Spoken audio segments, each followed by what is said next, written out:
ಮುರುಡೇಶ್ವರಿ ಅವತ್ತು ಪ್ರತಿ ವರ್ಷ ಬರ್ತಿರ್ತೀನಿ. ಆಷಾಢ ಮಾಸದಲ್ಲಿ ಬರೋವಂಥದ್ದು ರೂಢಿ. ಸೊ ಈ ವರ್ಷವೂ ನಾನು ತಾಯಿಯ ಆಶೀರ್ವಾದ ಪಡೆಯೋದಕ್ಕೆ ಬಂದಿರುವಂಥದ್ದು. ಮತ್ತು ವಿಶೇಷವಾಗಿ ಇಡೀ ರಾಜ್ಯಕ್ಕೆ ಒಳ್ಳೆ ಮಳೆ ಆಗಲಿ ಅನ್ನೋ ಒಂದು ದೇವರಲ್ಲಿ ಕೇಳಿಕೊಂಡು ಮತ್ತು ಎಲ್ಲರಿಗೂ ಒಳ್ಳೇದಾಗಲಿ ಅಂತ ಕೇಳ್ಕೊಳ್ಳೋದಕ್ಕೆ ನಾನು ಇವತ್ತು ದರ್ಶನ ಮಾಡೋದಕ್ಕೆ ಬಂದೆ. ಎರಡನೇ ಹಂತದ ಸಚಿವ ಸಂಪುಟ ಪುನರ್ರಚನೆ ಆಗಿದೆ. ಈಗ ಎರಡನೇ ಹಂತದ್ದು ನಿನ್ನೆ ಡಿ ಕೆ ಶಿವಕುಮಾರ್ ಅವರ ಮುಖ್ಯಮಂತ್ರಿಗಳ ಸಚಿವ ಸಂಪುಟ ನಿನ್ನೆ ಎಲ್ಲ ಭರ್ತಿ ಆಗಿದೆ.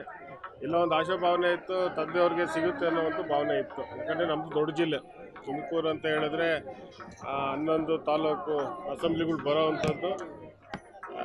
ನಾವೆಲ್ಲ ಇನ್ನೂ ಒಂದು ಜಿಲ್ಲೆಗೆ ಒಂದು ಸಿಗುತ್ತೆ, ತಂದೆಯವ್ರಿಗೆ ಸಿಗುತ್ತೆ, ಇಲ್ಲ ಅಂದರೆ ನನಗಾರ ಆಗುತ್ತೆ ಅನ್ನೋ ಒಂದು ಭಾವನೆಯಲ್ಲಿ ನಾವಿದ್ದು.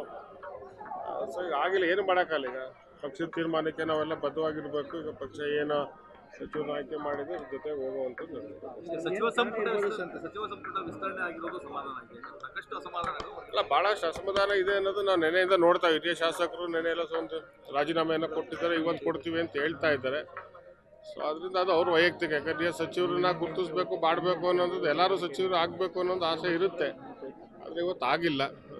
ಸೊ ಅದರಿಂದ ಅದೇನು ಪಕ್ಷ ತೀರ್ಮಾನ ತಗೊಂಡಿದ್ದು, ಮುಖ್ಯಮಂತ್ರಿಗಳು ಇರ್ಬೋದು, ಮತ್ತು ಸಿದ್ದರಾಮಯ್ಯ ಸಾಹೇಬ್ ಇರ್ಬೋದು, ಪಕ್ಷದ ಅಧ್ಯಕ್ಷ ಮತ್ತು ನಮ್ಮ ರಾಷ್ಟ್ರೀಯ ನಾಯಕರುಗಳು ಯಾರೆಲ್ಲ ಬೇಸರ ಆಗಿದ್ದಾರೆ ಅದನ್ನು ಸರಿಪಡಿಸೋದಕ್ಕೆ. ಪ್ರಶ್ನೆ ಇರುವಂಥದ್ದು, ನೇರವಾಗಿ ಮಾತನಾಡೋರಿಗೆ ಕಾಂಗ್ರೆಸ್ನಲ್ಲಿ ಅವಕಾಶಗಳು ಸಿಗ್ತಾ ಇಲ್ಲ, ನೇರವಾಗಿ ಮಾತಾಡೋದೇ ತಪ್ಪಾಗ್ತಾ ಇದೆ.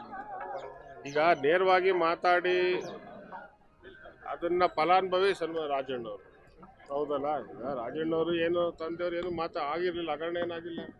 ಅದು ಅವತ್ತು ಸಂದರ್ಭದಲ್ಲಿ ಮಾತಾಡಿದಾಗ ಸಚಿವರನ್ನ ಅವತ್ತು ತೆಗೆದಿದ್ರು, ಮತ್ತೆ ಸಿಗುತ್ತೆ ಅನ್ನೋ ಒಂದು ಭಾವನೆ ಇತ್ತು. ನೇರವಾಗಿ ನುಡಿಯುವಂಥದ್ದು ಇವತ್ತಿನ ರಾಜಕೀಯದಲ್ಲಿ ಸಂದರ್ಭದಲ್ಲಿ ತಪ್ಪು ಅಂತ ನನಗೆ ಅನ್ನಿಸ್ತಾ ಇದೆ ಅಷ್ಟೇ. ಸತ್ಯ ಮಾತಾಡೋದೇ ತಪ್ಪಾಗಿದೆ, ಅದನ್ನೇ ಹೇಳ್ತಾ ಇದ್ದೀನಲ್ಲ. ನೇರವಾಗಿ ಮಾತಾಡುವಂಥದ್ದು, ಸತ್ಯವಾಗಿ ಮಾತಾಡುವಂಥದ್ದು ಇವತ್ತು ರಾಜಕೀಯದಲ್ಲಿ ಎಲ್ಲ ಒಂದು ಕಡೆ ತಪ್ಪು ಅಂತ ಅನ್ನಿಸ್ತಾ ಇದೆ. ಸರಿಪಡಿಸ್ಬೇಕಲ್ಲ. ಈಗ ಮುಂದೆ ಚುನಾವಣೆಗಳು ಭಾಳ ಇದೆ. ವಿಶೇಷವಾಗಿ ನಮ್ಮ ಜಿಲ್ಲೆ ಹೇಳಬೇಕು ಅಂತ ಹೇಳಿದ್ರೆ 11 ತಾಲೂಕು.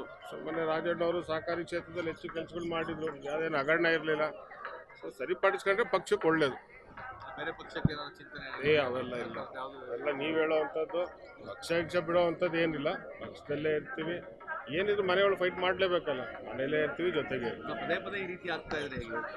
ಸಿದ್ದರಾಮಯ್ಯ ಅವರು ಭರವಸೆ ಕೊಟ್ಟಿದ್ರು ಲಾಸ್ಟ್ ಟೈಮ್ ಬಂದಾಗ ಎಲ್ಲ ಸರಿ ಆಗುತ್ತೆ ಅಂತ ಹೇಳಿ, ಪದೇ ಪದೇ ಹಿಂಗೆ ಆಗ್ತಾ ಇದೆ. ಎಲ್ಲಿ ತನಕ ಹೋಗುತ್ತಿದ್ದು ಈಗ ಸನ್ಮಾನ್ಯ ಸಿದ್ದರಾಮಯ್ಯವರು ನೀವು ನೋಡಿರೋ ಹಾಗೆ ನಿನ್ನೆ ಹೋಗಿಲ್ಲ, ಎಲ್ಲಿಗೆ ಪ್ರಮಾಣ ವಚನ ಇದಕ್ಕೆ ಸನ್ಮಾನ್ಯ ಸಿದ್ದರಾಮಯ್ಯರು ಹೋಗಿಲ್ಲ.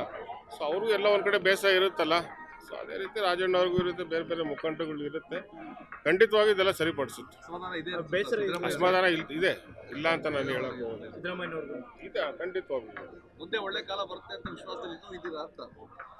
ಬಂದರೆ ಪಕ್ಷಕ್ಕೆ ಒಳ್ಳೇದು, ಒಳ್ಳೆ ಕಾಲ ಬಂದರೆ ಪಕ್ಷಕ್ಕೆ. ಬಂದಿಲ್ಲ, ವಾಟ್ ನೆಕ್ಸ್ಟ್? ಇನ್ನೂ 1.5 ವರ್ಷ ಇದೆ.